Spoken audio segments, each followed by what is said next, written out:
Space మేకర్లు ఎన్నో ఇప్పుడు మనం తెలుసుకుందాం. గుండెలో భగవంతుడు అనేది ఒక స్పేస్ మేకరు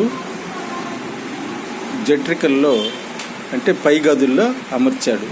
అది దెబ్బతినిపోతే మానవుడు కూడా అలాంటి pacemaker, artificial pacemaker కనిపెట్టాడు.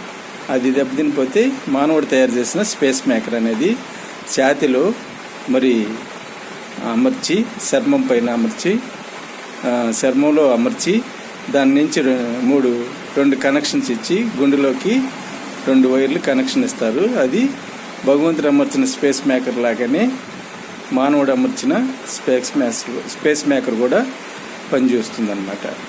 అయితే స్పేస్ మేకర్లు ఎన్ని రకాలు ఉన్నాయో ఇప్పుడు మనం తెలుసుకుందాం.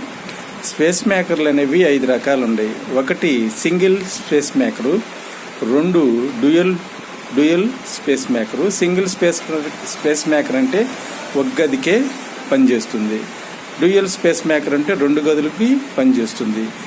ఎంట్రికల్ స్పేస్ మేకర్ అంటే 3 గదులకి పనిచేస్తుంది. అంటే గుండె బాగా దెబ్బతినిపోయి ఎన్లార్జ్ అయిపోయి హార్ట్ ఫెయిల్యూర్ అయినప్పుడు మరి గుండె అనేది ఆడటం ఆగిపోతుంది. అప్పుడు గుండె అనేది దెబ్బతిని పనిచేయటం ఆగిపోయినప్పుడు ఎంట్రికల్ స్పేస్ మేకర్ని అమరుస్తారు. దీన్నే సిఆర్టీ అని కూడా అంటారు. సిఆర్టీ పి ఉంది ప్లస్ సిఆర్టీ డి ఉంది.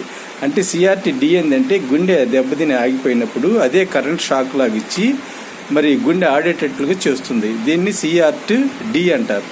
అంటే ఒక కరెంట్ షాక్ లాగా పనిచేసి మరి గుండె ఆగిపోయిన గుండెని మరలా పనిచేసేటట్లుగా చేసేది సిఆర్టీ పి.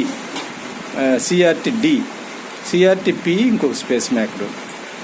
అయితే single pacemaker, dual pacemaker, మరి ఎంట్రికల్ pacemaker, 4 temporary pacemaker, 5 permanent pacemaker. Temporary pacemaker అంటే కొన్నాళ్ళకి తీసేస్తారు. మరి పర్మనెంట్ స్పేస్ మేకర్ అంటే ఇంకా దీర్ఘకాలంగా లోననే ఉండిపోతుందన్నమాట. స్పేస్ మేకర్లో ఇన్ని రకాలు ఉన్నాయి. స్పేస్ మేకర్ అంటే ఏంటి అసలు? విద్యుత్ కేంద్రం. అంటే ఇక్కడి నుంచి కేంద్రాలు అంటే విద్యుత్ సిగ్నల్స్ అనేవి ఈ స్పేస్ మేకర్ నుంచి వచ్చి గుండె ఒక లయబద్ధంగా కొట్టుకోవడానికి ఉపయోగపడుతుంది అనమాట. దీన్నే స్పేస్ మేకర్ అంటారు. భగవంతుడు చేసిన స్పేస్ మేకరు గుండె పై గదుల్లో ఉంటుంది. అలాంటి స్పేస్ మేకర్ని మానవుడు కూడా ఆర్టిఫిషియల్ స్పేస్ మేకర్ని కనిపెట్టాడు. అదైతే భగవంతుడు చేసిన స్పేస్ మేకర్ లోపలే ఉంటుంది. ఇదైతే బయట ఉంటుంది. బయట ఎడమ ఛాతీ